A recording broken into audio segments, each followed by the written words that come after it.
जंगल का खौफनाक सफर। चार दोस्त अजय, विनय, प्रांजलि और स्मिता एक रोमांचक यात्रा पर जाने का फैसला करते हैं।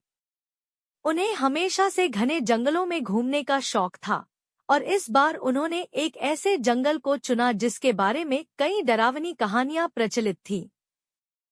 लेकिन वे इन कहानियों को महज अफवाह मानते थे। यात्रा की शुरुआत। शाम का समय था जब वे अपनी कार से जंगल की ओर बढ़े।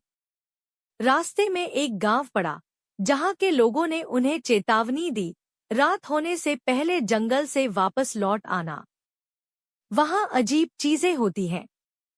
पर चारों दोस्तों ने इसे नजरअंदाज कर दिया और जंगल में प्रवेश कर गए। अंदर घुसते ही वातावरण अचानक ठंडा हो गया और एक अजीब सन्नाटा छा गया। पक्षियों की चहचहाहट भी बंद हो चुकी थी।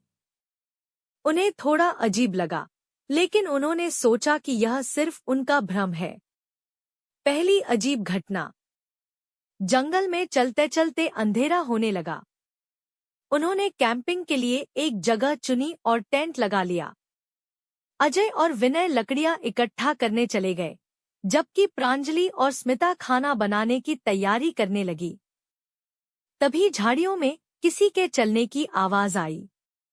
दोनों सहम गईं, लेकिन जब अजय और विनय वापस आए तो उन्होंने इसे हवा का असर मानकर मजाक में उड़ा दिया।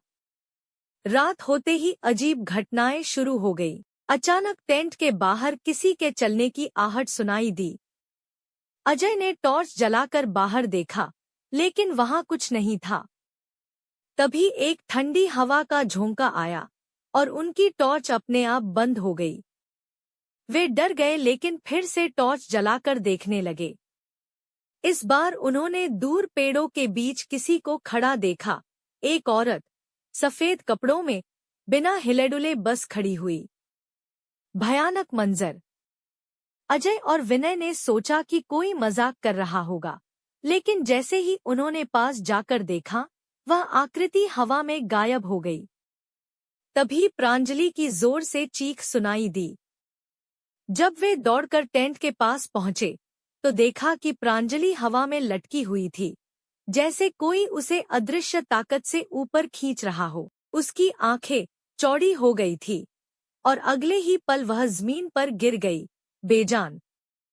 अब चारों दोस्तों की मजाक करने की हिम्मत खत्म हो चुकी थी। वे समझ गए कि कुछ बहुत गलत हो रहा था। उन्होंने तुरंत वहां से भागने का फैसला किया। मौत का साया।